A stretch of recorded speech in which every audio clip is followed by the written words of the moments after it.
My name is Shikha. My roll number is 22ENG0631. Hello everyone, my name is Somi Bandyopadhyay from English Honours Second Year. My roll number is 22ENG0635. Good evening, everyone. This is Radhika Children, 22 ENG 0627. My name is Shreya Mishra and my roll number is 22 English 0633. Hello everyone, my name is Prashmita Singh and my roll number is 22ENG0623. Greetings. I am Sumaya Arshad and my roll number is 22ENG0636. Hello, my name is Shambhavi Singh and my roll number is 22ENG0630. I'll be reciting a poem from Victorian Literature paper, The Lady of Shallot by Alfred Tennyson. I'll recite a poem by Alfred Tennyson, The Lady of Shallot.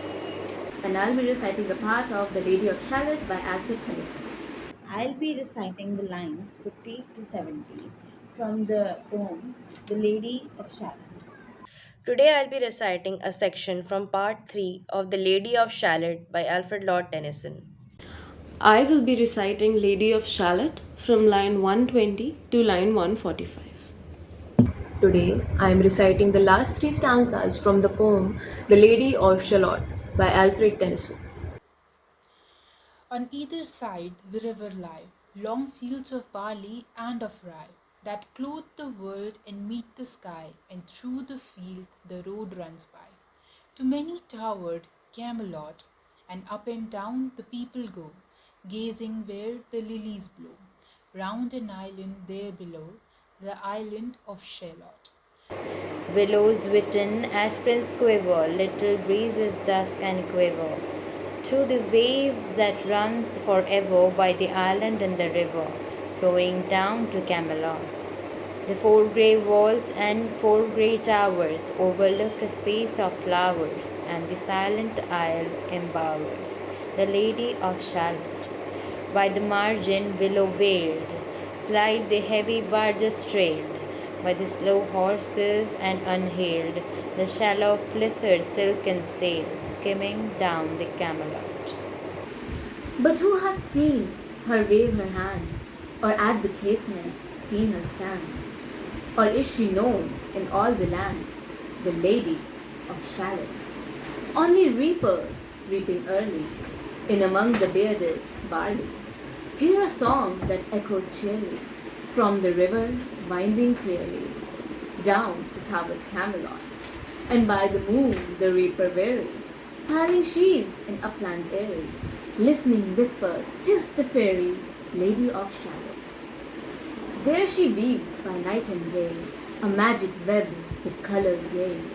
She has heard a whisper say, "A curse is on her if she stays to look down to Camelot." She knows not what the curse may be, and so she weaveth steadily, and little other care hath she, the Lady of Shallot. And moving through a mirror clear that hangs before the her all the year, shadows of the world appear. There she sees the highway near, winding down to Camelot. There the river eddy whirls, and there the surly villagers and the red cloaks of market girls pass onward from Charlotte. Sometimes a troop of damsels glad, an abbot on ambling pad. Sometimes a curly shepherd lad, or long-haired page in crimson clad, goes by towered Camelot, and sometimes through the mirrored blue.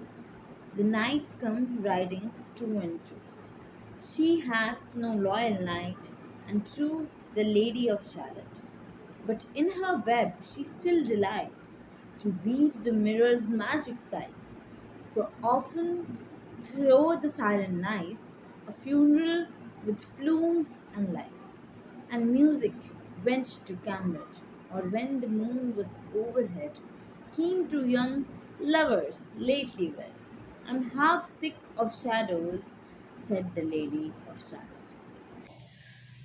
A bow shot from her bower eaves, he rode between the barley sleeves. The sun came dazzling through the leaves, and flamed upon the brazen greaves of bold Sir Lancelot.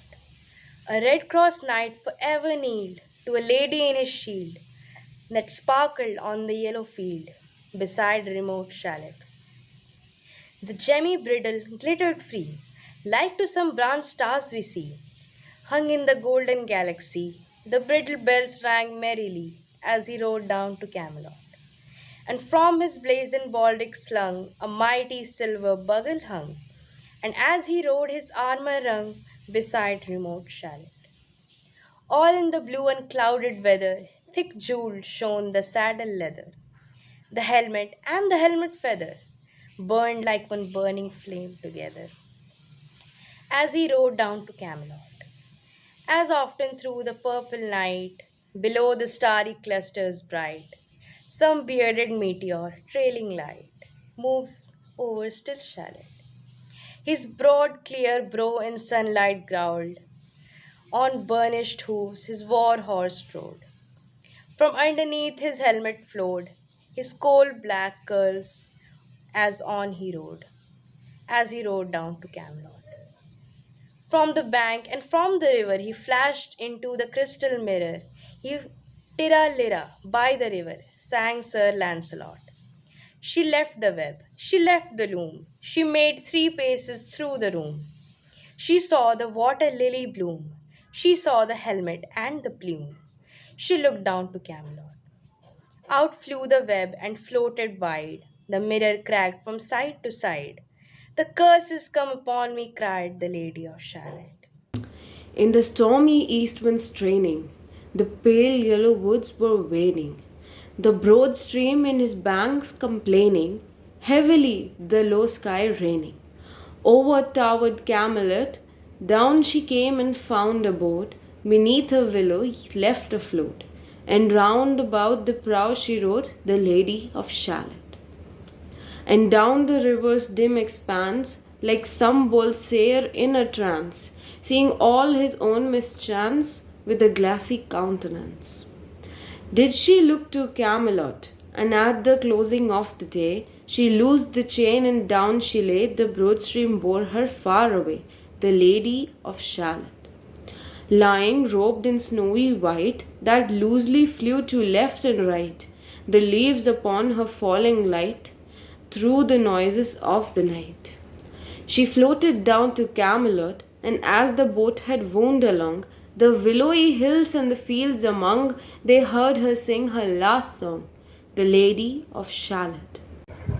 Heard a carol, mournful, holy, chanted loudly, chanted lowly, till her blood was frozen slowly, and her eyes were darkened wholly, turned to towered Camelot. For ere she reached upon the tide the first house by the waterside, singing in her song, she died, the Lady of Shallot. Under tower and balcony, by garden walls and gallery, a gleaming shape she floated by, dead pale between the houses high, silent into Camelot. Out upon the wharves they came, knight and burgher, lord and dame, and round the prow they read her name, the Lady of Shallot. Who is this, and what is here? And in the lighted palace near died the sound of royal cheer, and they crossed themselves for fear, all the knights at Camelot. But Lancelot mused a little space. He said, "She has a lovely face. God in his mercy lend her grace, the Lady of Shallot." Thank you.